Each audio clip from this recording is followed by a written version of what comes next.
Hello, everybody. Welcome back to the Bad Bookers Wrestling Podcast. My name is Jack, and today we are reviewing Monday Night Raw.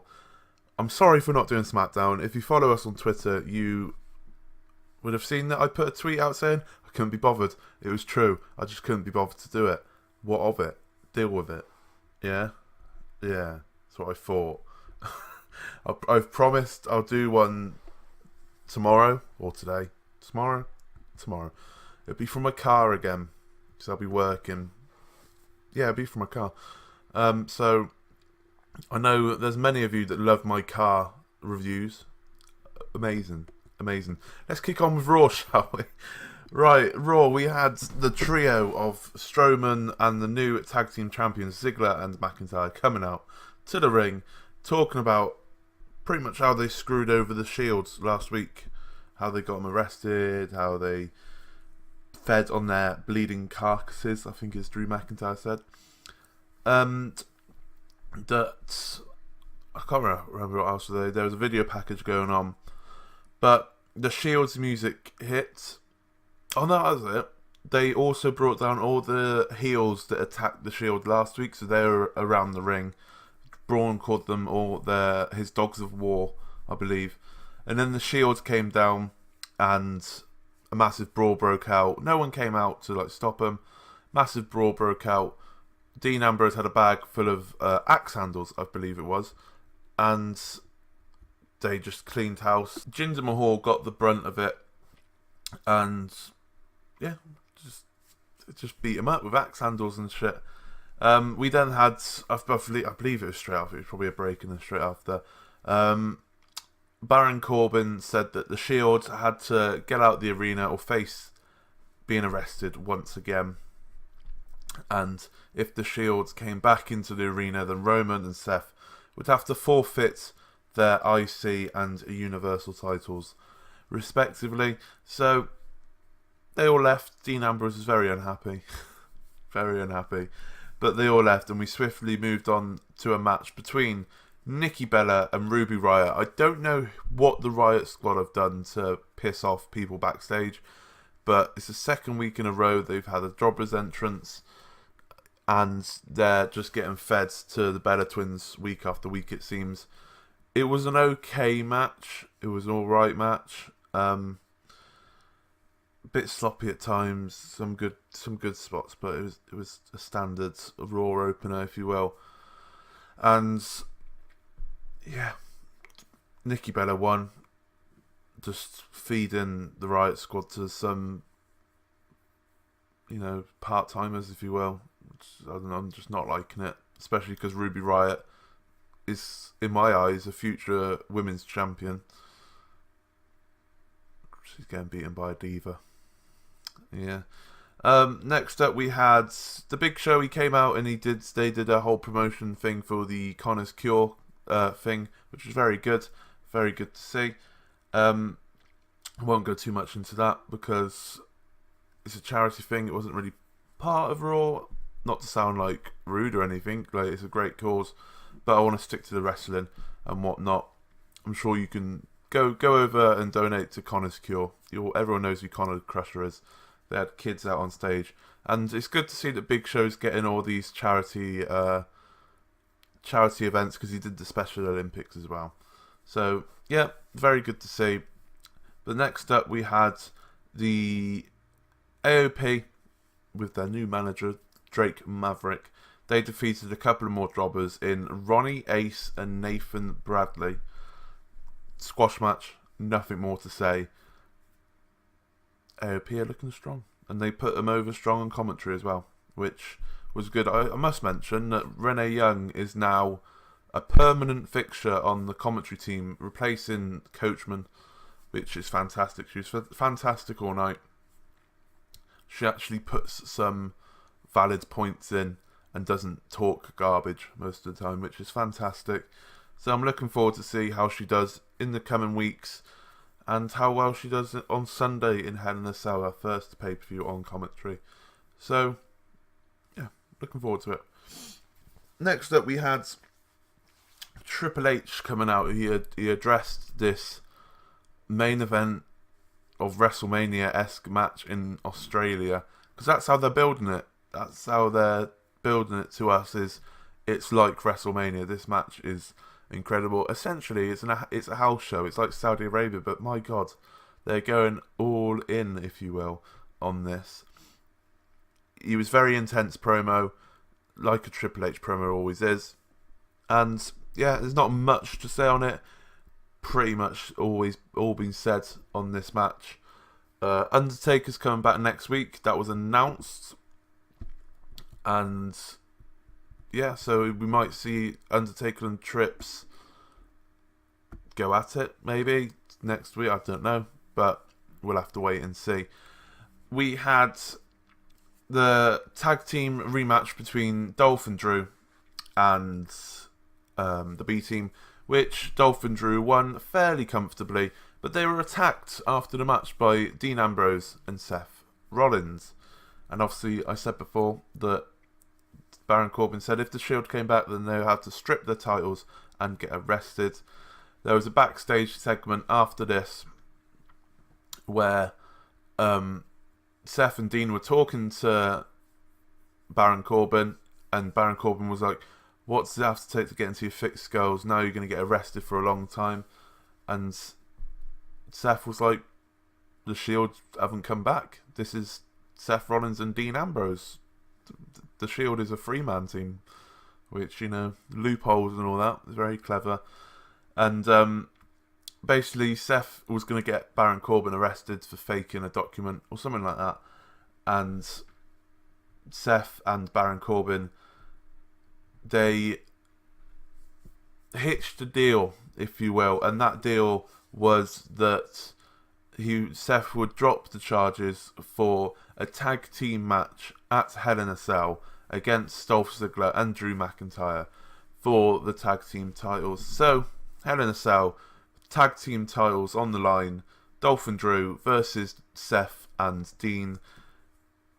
It's amazing how quickly the tag team titles have risen to quite a high point, but they have put the IC title on the back burner, which I don't like, really.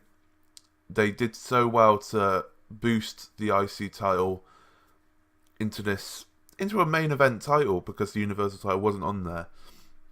It wasn't on Raw. And now they've put it on the back shelf again, and I don't like it. I don't like it. Next up, we had, well, it was supposed to be a match between Kevin Owens and Tyler Breeze, but Kevin Owens demolished Tyler Breeze before the match could even start, and then he jumped on the mic and he said Baron Corbin begged him not to quit, hence why he's back, and that he made a deal with Baron Corbin where he would only come back if his actions wouldn't come back to bite him on the arse, basically.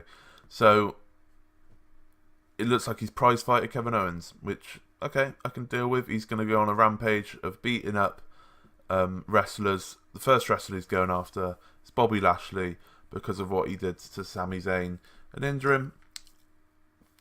Okay, as long as we get prize fighter Kevin Owens, like I said, I'm fine for him to come back early. It's a shame that he came back early, but what can he do? He's back now. And the only thing they can do is make him into prize fighter Kevin Owens and make him into a kind of like a legit monster again, not a chicken shit heel. Make him like how he was when he first came up to the roster, when he faced John Cena, when he was NXT champion. Like, he beat John Cena. People forget that. He beat John Cena in his first match, I believe. He did beat John Cena, didn't he? Maybe. I can't remember. I'm pretty sure he did. But, yeah, he did. He beat John Cena in his first match on the main roster. So, you know, that's the Kevin Owens that people want. So, if it has to be Bobby Lashley to go first, that's fine. It kind of links him with a storyline with Sami Zayn, I guess. Yeah. Next up, we had, I think this was the match from last week, was it not? Bobby Roode and Chad Gable, they defeated the Ascension. Chad Gable once again being these overexcited child to Bobby Roode's kind of mentor. They tried to make it out on commentary that Bobby Roode was the leader. Chad was the young up-and-comer, if you will. But yeah, they're still going strong, this tag team. They're still winning. Bobby Roode seemed a bit more annoyed this week because Chad Gable was just tagging himself in most of the time and whatnot. So they're doing okay with it 2 weeks in. Just it all leads to a Bobby Roode heel turn, which, that's what he needs. That's what he needs. Next up, we had a tag team match between the Raw Women's Champion Ronda Rousey and Natalya as they faced Alexa Bliss and Mickie James. This ended in Ronda Rousey making Mickie tap out to the armbar, but they made Ronda look like she had a weakness. Alexa and Mickie were targeting Ronda's ribs all night. Looks like they made her ribs quite sore when the ref was holding Ronda and Natalya's arms up. Swift kick from Alexa Bliss right to the ribs of Ronda Rousey. Selling of the ribs were okay, not too bad. I don't think it'll make any difference on Sunday because Ronda's still going to destroy Alexa. But it's good that they're putting some sort of doubt, like with the ribs and whatnot, in there, or trying to put some sort of doubt anyway. We all know Ronda's gonna demolish Alexa again. So yeah, but it's good that they've tried to plant a seed of doubt in there. That's all I can say. Next up, we had Elias come out. He did his concert thing.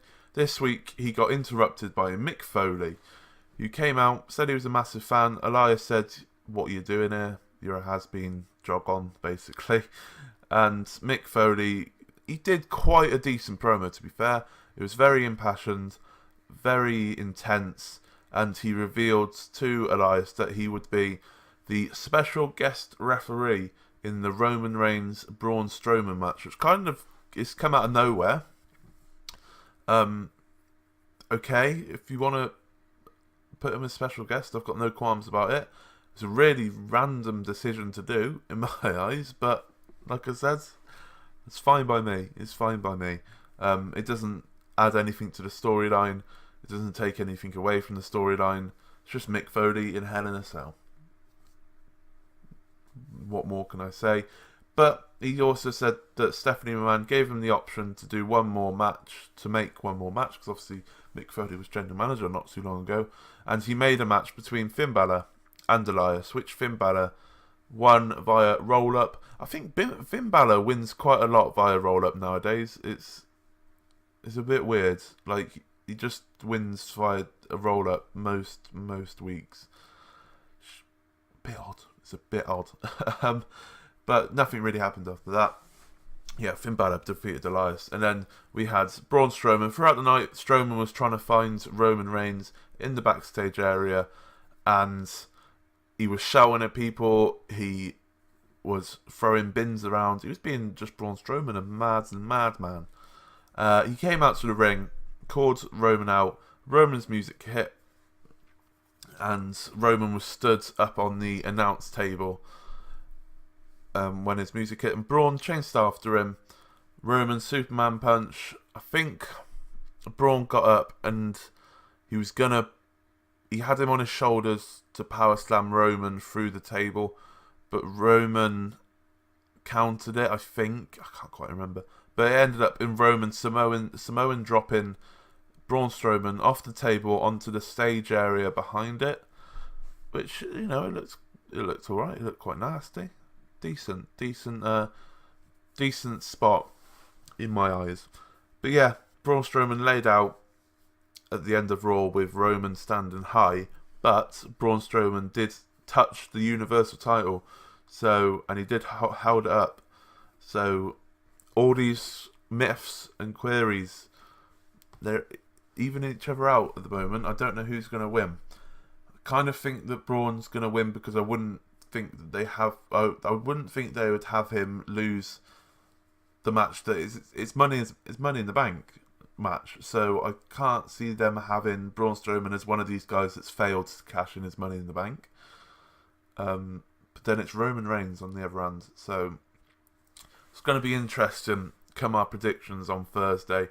But that was the end of Raw. It was an alright Raw. It wasn't bad, but in no means was it good. There's been worse draws, there's been better Raws. It was an average Raw. It didn't really feel like a go-home show, but it was. They've put quite a lot of emphasis on this Australian show that it kind of didn't make this feel like a go-home show. I'm not going to say it kind of devalued this pay-per-view, but it kind of has. It kind of has, because they're pushing Hell in a Cell, the Australian show, and slightly pushing Evolution, but not too much as well.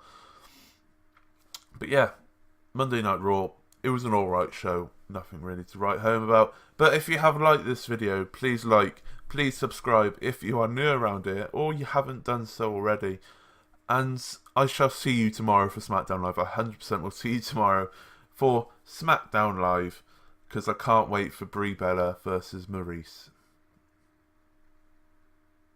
Thank you very much for watching.